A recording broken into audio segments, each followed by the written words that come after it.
அவன் அடிக்கடி பூசுவான். என்ன இருந்தாலும் நம்ம ஊர் பழக்கம் உனக்கு போகலப்பா.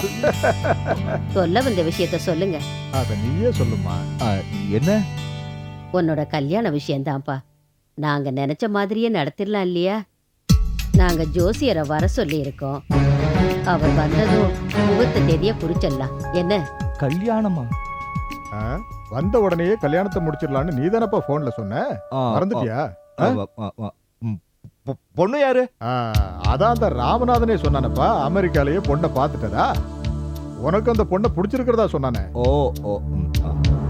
ஆனா ஆனவன் இல்ல ஆவனவன் இல்ல. நான் ராமநாதன் கிட்ட எல்லா விஷயத்தையும் ஏற்கனவே பேசி தீர்மானம் பண்ணியாச்சு. பேங்க் லாக்கர்ல இருக்கிற நகைங்களை எடுத்துட்டு வந்து வீட்டுல வைக்கணுங்க. நகையா? ஓஹோ, அது உனக்கு தெரியாதுல்ல. தலைமுறையா நம்ம பரம்பரை உபயோகப்படுத்தின சில நகைகள் இருக்கு. பாட்டியோட அம்மா அவங்களுக்கு கொடுத்தாங்க, அவங்க உங்க அம்மாவுக்கு கொடுத்தாங்க. இனிமே அது உனக்கு தான்ப்பா சொந்தம். அதை போட்டுக்கிட்டு தான் கல்யாண பொண்ணு மண்டபத்துக்கே வர முடியும். தாத்தா, நீங்க என்ன மன்னிச்சிடுங்க. நான் ஒரு தப்பு பண்ணிட்டேன். என்ன தப்பு? முதல்ல நீங்க மன்னிச்சிட்டேன்னு சொல்லுங்க, அப்பதான் சொல்லுவேன்.